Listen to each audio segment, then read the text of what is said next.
daawadayaal ku soo dhawaada warkii ugu dambeeyay caalamka iminkana dawladda Holland ayaa waxa ay aqoonsatay in dalkeeda lagu geli karo baasaboorka Soomaaliga ee la siiyo shaqaalaha iyo diblomaasiyiinta Soomaalida.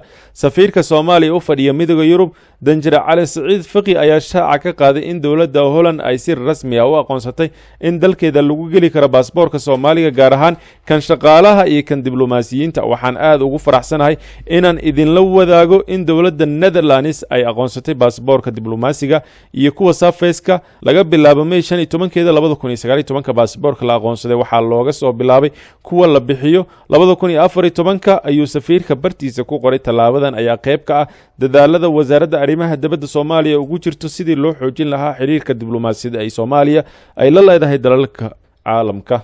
dhanka kaleeto xildhibaan Cabdirashiid Maxamed Xidig oo kamid ah musharaxiinta Jubbaland ayaa sharaxaad dheeraad ah ka bixiyay qarax dhawaan laga soo saaray meel ku dhow hoyga uu ka degan yahay magaalada Kismaayo.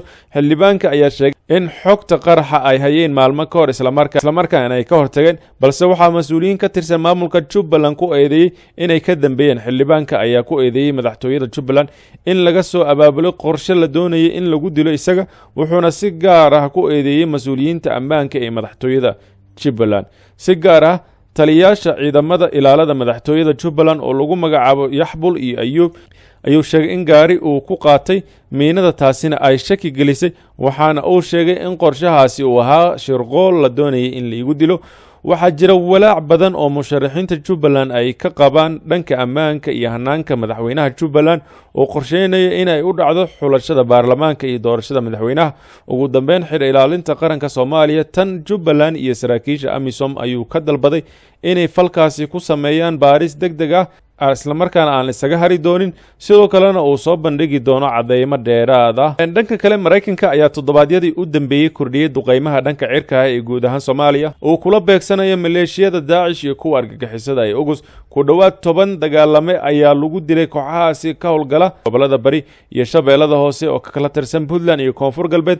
taliska Mareykanka ee Afrika waa kan kaliya ee faahfaahinta duqeymahaasi si wanaagsan ugu soo bandhiga bulshada iyaga oo marinaya war-saxaafadeed sadaro ka mid ah aanan waxba laga bedelin, balse sanadihii ugu dambeeyay waxaa ku soo kordhay bayaanada erey bixin cusub, taasi oo su'aalo iyo tuhunba ay geliyeen qaar ka mid ah dadka ka faalooda arrimaha ammaanka ee ku nool Soomaaliya iyo caalamka. ereygaasi ayaa wuxuu ahaa degrade, halka ay joojiyeen adeegsiga ereyga defeat oo ay kolkii hore u isticmaali jireen ciwaanka war-saxaafadeedka lagu soo bandhigo khasaaraha gulufyada cirka ah. dadka aqoonta u leh luqadda naxwaha Ingiriiska ayaa ereyga degrade macneeyay in uu yahay yarayn ama dhimis, si la mid ah ereyga kale ah ee defeat uu yahay jibin ama ka taqalusid. farqi weyn ayaana u dhexeeya dabcan. war-saxaafadeed ayaa sidoo kale waxaa lagu sheegaya in ujeedooyinka duqeymaha ay kala yihiin olole xadidan iyo mid argagixisada carqalad looga gelinayo aag xor ah oo ay dhaqdhaqaaq ku sameeyaan. baabi'inta hogaamiyaasha shabakadda waa nuqul yar oo ka mid ah war-saxaafadeedyada Africom, si gaar ah marka ay soo saarayaan faahfaahinada howlgallada ka dhanka ah Daacishta. isaga oo la hadlayay guddiga ciidamada ee aqalka sare, taliyaasha Africom Thomas Wolfos waxa uu si cad u qeexay in duqeymaha ay ugu talagaleen ku taageerida dowladda Soomaaliya ee ka saaridda waddanka. Wolfos ayaa sidoo kale intaasi raaciyay in hadafka duqeymaha uu yahay in dowladda dib u hanato goobahaasi ay ururkaasi argagixisada qabsatay, wuxuuse meesha ka saaray in ahmiyadda kuwa tahay jibinta kooxdaasi. aqritaankii duqeymahaasi maalin ma jibin karaa ururka argagixisada, balse waxa ay yihiin kuwa dowladda iyo ciidamada soo koraya ee Soomaaliya ku xaqiijin karaan amniga dalkooda, ayuu xusay. Mareykanka ayaa dagaalka argagixisada Soomaaliya waxa uu qayb ka yahay in ka badan 10 sano walow aysan muuqan guul la taaban karo oo tan iyo xilligaasi uu ka sameeyay marka laga reebo in colaadu ay sii badanayso.